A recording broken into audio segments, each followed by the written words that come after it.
Hey, everybody, and good afternoon or welcome back to another episode of the Overlap Podcast with my good friend Keith Glines and me, Sid Sexton. Good afternoon, Keith. Good afternoon, Sid.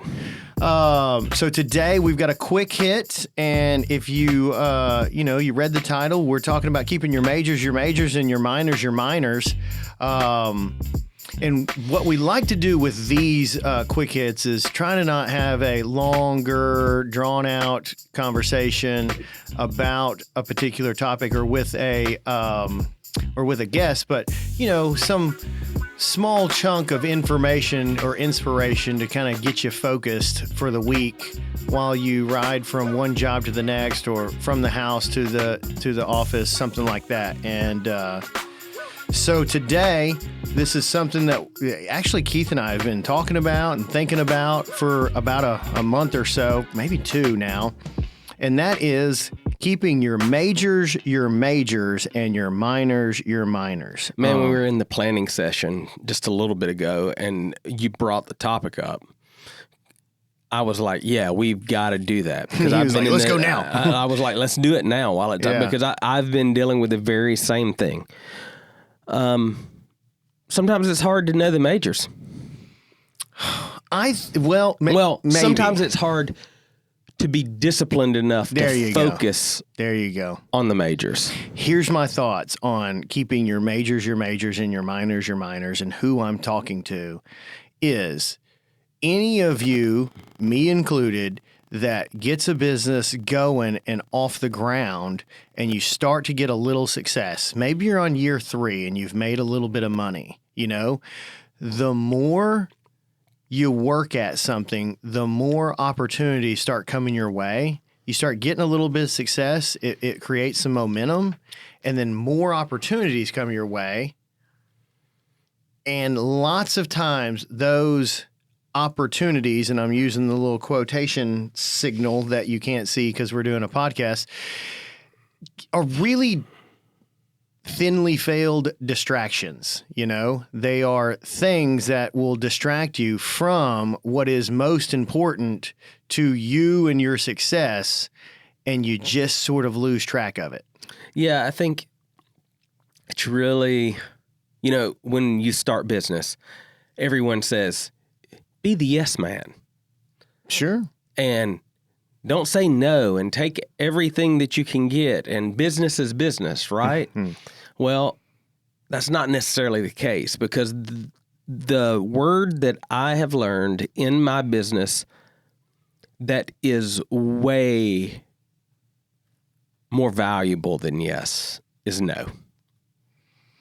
Yeah. And that's really, that 80-20 concept too, where, we got to start shrugging off the 80% of the stuff that's keeping us from the 20% of the things that will give us the greatest return. But it's hard to play the long game. It is. And you hear that all the time. Play the long game, play the long game, play the long game. Well, when you're starving, it's really easy to move to the short game. Well, and so that's a good segue for the other concept that I really think psychologically what happens is, just my opinion, and I'm no psychologist, but I did drink a double shot of espresso before we started this. So I always love when you do that. Yeah, it hypes you up. Yeah, I feel like I've got some special powers.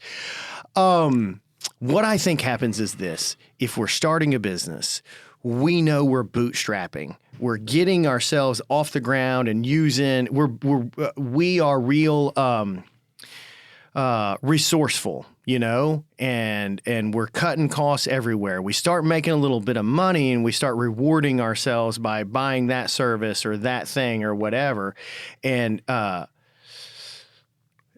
but we still have a scarcity mentality because we sort of have grown up with it. We've built the business with scarcity, that every job, it could be 20% of our revenue for that month, And so you have to shift gears at a certain point once you start building a business, and I don't know where that is for all businesses, but I can kind of remember it where it was with us, that I had to start saying no to things that were outside of our wheelhouse because it was costing us money by being a big fat distraction.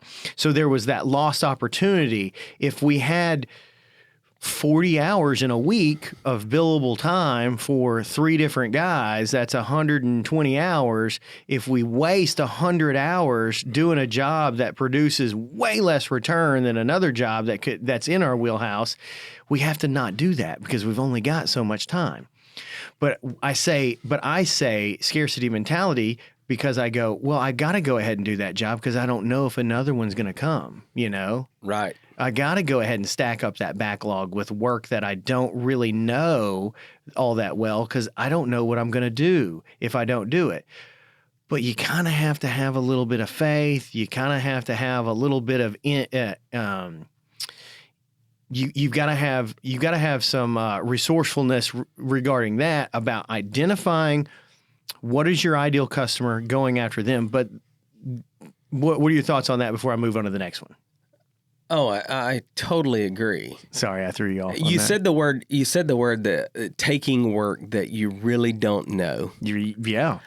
Outside of your wheelhouse. Maybe you know it, you're just not very efficient. Or maybe it's a subparticle of what you do, but it requires a little more skill than you may have. Sure. And I did that just last year, and it cost me. I thought I had hit the lottery with this job, and it ended up costing me a fortune. Yeah. Just because I said, oh, we can do that. Mm-hmm. I have enough confidence in my team members that they can do that. And I failed to give them the leadership and the instruction and the education that they needed to pull it off.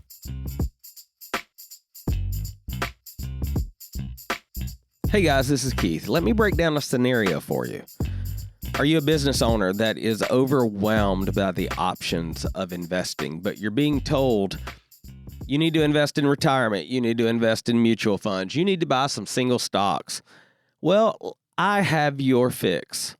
C2 Wealth Strategies, ran by our friend Wes Cody.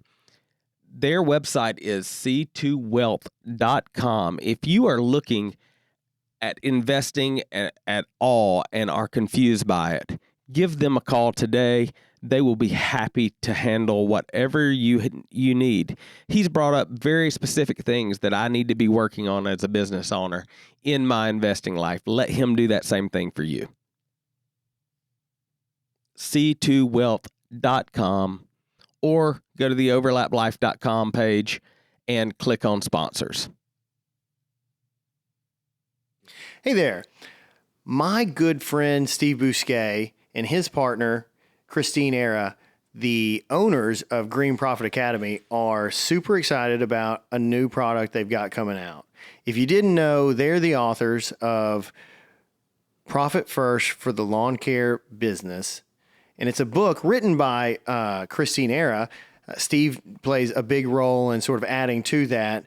But they've got that book. It's already out. But if you're an audiobook listener and you just learn better by listening, they've got the audio version coming out. And I think this is really cool. They've got Christine Era narrating the audiobook, and she does a really good job.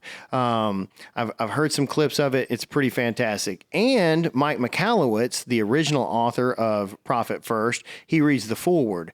And so they've got a book launch that's going to come out on their website, Green Profit Academy, and you should stay tuned for more information about that. They're going to have some giveaways. They're going to have some other special deals going on. But the book itself, the audio book, will come out September 12th. So please be on the lookout for that.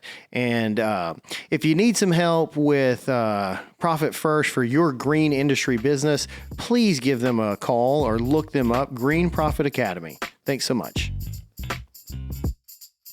I'm glad that's recorded, that level of humility by you. That's impressive. I don't know what's going on with you. Well, I'm probably real humble today. I got to speak at church tonight. Oh, no, there you go. Feeling just so shocking. But you're right. That's what happens. And I think for me, that's how I've learned that lesson is by the mistakes and the heartache and the lost revenue and all of that stuff. So I've learned that lesson pretty well. And I would like to say that that time is a factor that teaches you not to do those things. But look at me 20 years down the road, still making that same mistake. Still learning. Right? Well, it's the same mistake. It's just packaged different. Right. And I've done the same thing. I've probably made that mistake 5 times specifically that I can really think of jobs that we just shouldn't have done, but they were different than the one before. And I said to myself, this one's going to be different this time. Oh, yeah, that's what I said too. And it kind of gets into, here's another thing, and that we're going to talk about this in an episode coming up, is that during those times, I didn't have this word that really helped me. And the word is, and really it's a label for myself, is I didn't really know that I was a visionary. And that is who I am and how I'm wired. And I'm good with ideas, and I can see that thing all the way through, and I can understand it. But I get messed up when the job lasts 3 months because I have moved on to 3 or 13 other ideas, and I didn't hire someone that is more focused. I don't know what the word is, but sticks with those things until they're all the way done. And we'll talk about that later. Did I tell you that my first corporate position was a account manager? Oh, that's good. Can you see me being an like someone responsible for managing an account long term? No. I never saw them. Yeah. You're just having coffee with people you like. I saw them about 5 times, and I'm like, this is so boring. Yeah, this is great. Yeah. So the segue though to the next part. So there's the job, there's work, right? Let's say you've built up a business and now you got multiple things going. Let's say you've got a landscape company, a gym, a jiu-jitsu gym, you got some commercial real estate going and all that stuff, right? Let's say that happens. Let's say you've also developed a team and now you've got a little bit more free time and you're using that free time, in your gym and some other stuff and some things like that. And you got this group and you're kind of with and all that. And this is sort of your routine. I'm not saying that's me. I'm just saying fictitiously. Well, at some point, the golden goose needs to be fed and the golden goose needs to be nurtured and the golden goose needs to be managed and led so that it continues to lay golden eggs, and you've got to, that if you are one of those people, you need to remember that the majors are the majors, that if there is a conflict of interest and time needed to execute tasks throughout the week or day, the major needs to then be the trump card. No presidential reference there. There's no political reference there. But it needs to be the trump card to then dictate how and where you're going to spend your time. Because the majors should be your majors and your minors should fall in around the majors. Thank you, Rick Miller, for teaching me that. How did he teach you that? He taught me that better than anybody when he started looking at what I was doing and he started asking why. And so this is what I would say when you're looking at making the majors. Why do you do it? Oh. Sit down. He had me sit down with a pen and pad and answer the question, and he wouldn't let me type it. He said, you have to write it. Why do you do what you do? Oh, nice. I like that. Why do you do this product? Tell me about this product. Why do you do it? Nice. Okay. That seems before you ever insightful. Look at the profit that it brings you. Why do you do it? And answer the why. Okay. And I know that seems like simple, and we are always talking about what's your why? What's your why? But really, about this, it's what's your why? Yeah. Where do you want to take your company? Yeah. That's good. Here, I like that. Here's another thought on this too, is that as you're moving forward through your career and as you're moving forward with your career in your company or work life or whatever, everyone's heard what got you here won't get you there, I think that sometimes your majors shift as well. For instance, how I spent my time in the first 5 years of developing our business was one thing. The next 5 years was another. It was do everything, then start hiring and building a team, but just be the lead salesperson the next 5 years from 5 to 10. Then at a certain point, probably about 10, maybe 12 years, it was, if I don't get out of the sales seat, I'm going to be stuck in the sales seat. If I don't find someone else and teach other people to sell, then I'm going to be married to that. So then I spent a couple of years figuring that out, and I had to shed the skin of being, the guy that did everything to be the top salesperson. Then at a certain point, I had to shed the skin of that, being the top salesperson, and letting other people sell that maybe weren't as good. But if they were 80%, that was fine. Then to be able to be something different, We were talking major before. Shift. Yeah, we were talking shift. before we started about that. To know where you want to take your company, you kind of have to have goals for it. Yeah. And we talk about that a lot, but that is the key, is look at your routine and see if it's leading to the goals that you have in your mind or written down, or your VTO or whatever, of what you want to be when you grow up and what you want your company to be when it grows up. Yeah. I still don't really know what I want to be when I grow up, but I know what I want my company to be when it grows up. I hear you. My last thing on majors and minors, or keep your majors, your minors. Cash, we talk about it. Cash rules everything, there's only one reason businesses go out of business is because they run out of cash. What we can do is we can rob the golden goose, and I keep saying that, we can rob the golden goose of all of its cash, funding all of these miners that are not producing near what the golden goose would produce, but it just seems sexy and cool. It seems like those are the things you should be doing. Like, I'm going to take this money and invest it in that thing, like real estate rental stuff or something that's throwing off $400 a month, when you could just plow it back into another piece of equipment that's going to allow you to, reduce your labor time by 30%. And that's going to produce $13,000 a month, but it just doesn't seem as cool because you're seeing everything on YouTube and Instagram and, Grant Cardone talking about real estate investing all the time. And you think that's what you need to be doing because now you're making a little bit of money. And it's not. It's not my recommendation, because majors should be majors and minors should be minors. How do you determine a minor? Well, I think that's a great question and one that I've given some thought to. But what is the vehicle to which is going to get you to that shiny future that you have in your mind? Is real estate investment going to get you there? Maybe it is. I don't know. But if you've got one and it's throwing off $400, how many times do you have to repeat that, to get to? I don't think my real estate investment is going to get me the jet Grant Cardone has. No, and I don't know enough about him or any of that stuff to even comment, but I don't think so either. Mine neither. It needs to be that if you're going to do that, it can't be a minor. I'll tell you that.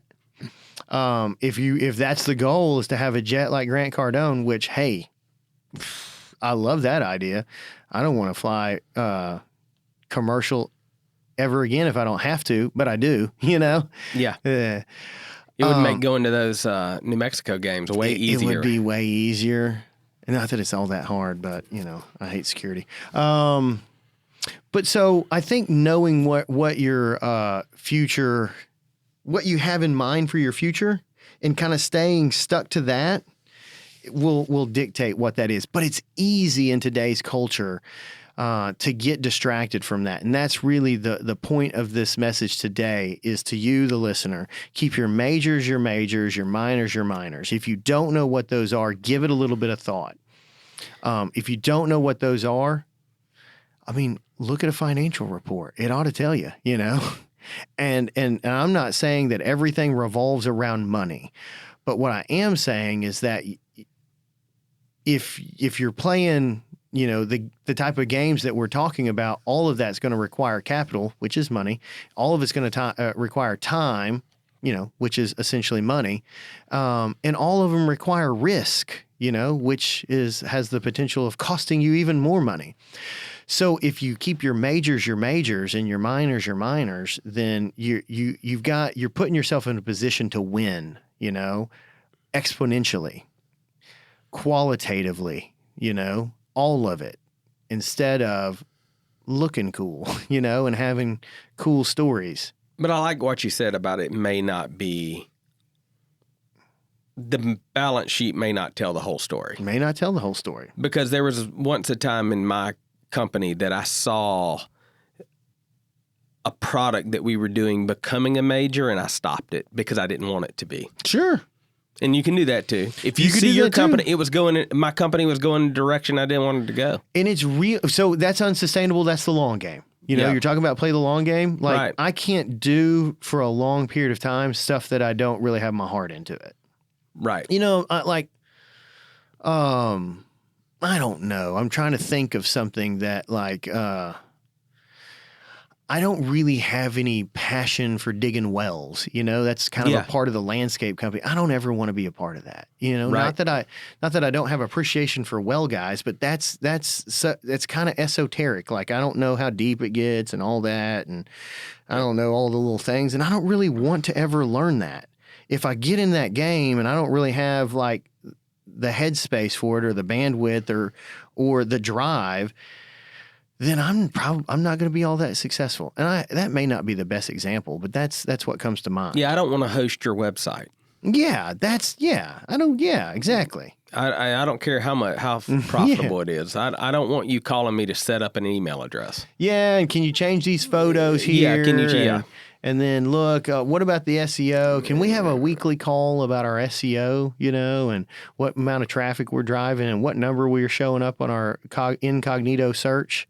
Which I'm going to give you a little tip on SEO. Oh, okay. If you have those calls coming in, just say no. Okay, that's a good. Just say no. There's no such thing. Nancy Reagan, right there. Just say no. So you feel like we touched quickly on majors, your majors, minors are your minors? If we go any longer, it's not going to be quickly. Okay. Hey, thank you guys for listening. Thank you for supporting our sponsors. We're getting good feedback from our sponsors that you guys are actually going out and using them and really... man, they wouldn't be our sponsors if we didn't use them personally and really believe that their services are fantastic. So thank you for taking our advice and actually utilizing those guys. That's what I love is we actually use all of them. All of them. Yeah. And hey, those of you reaching out, wanting to sponsor, thank you. Yeah, thank you. We'll get back to you. We will. You know, we're keeping our majors and our minors our minors. We will get back to you, though. So thanks for listening. Go check out LinkedIn. We've put out some good stuff there. Awesome. Thank you. Thanks. Bye. Peace. Okay, guys, everyone knows if you're a business owner, a business leader, or you're just a person in the world needing help with accounting, you need a real partner. You need someone that's going to listen to you and not just plug numbers in to make their job easy to do your taxes. At least that's what I want. I've been through a lot of accountants in my life, and I have yet to find one even remotely as good as Johnny Baranco.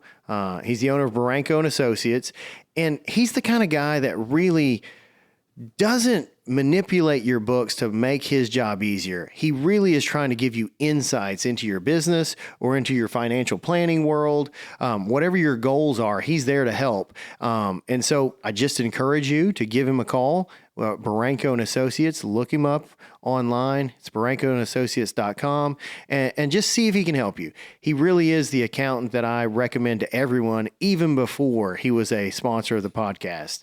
So please, if you need an accountant, just do yourself a favor and give him a call. Let me tell you about one of our sponsors, Chris Drogmiller.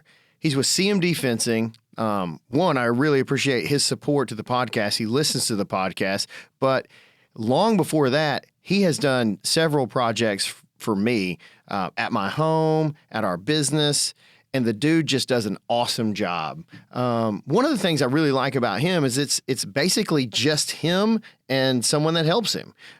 His attention to detail is phenomenal. The work is always high quality. If you've ever had a fence built, you know that the gate itself and how it opens and shuts is kind of the stamp of quality. It always works well.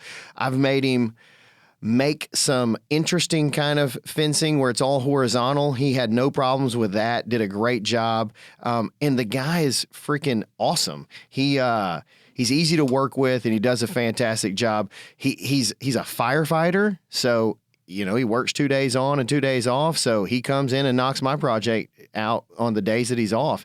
And the dude's awesome. You can find him on our website, overlaplife.com. You can find him on Facebook, CMD Fencing. And let's see, his phone number is 901-484-5546. So if you need a fence, need some fence work, call Chris Drogmiller, CMD Fencing.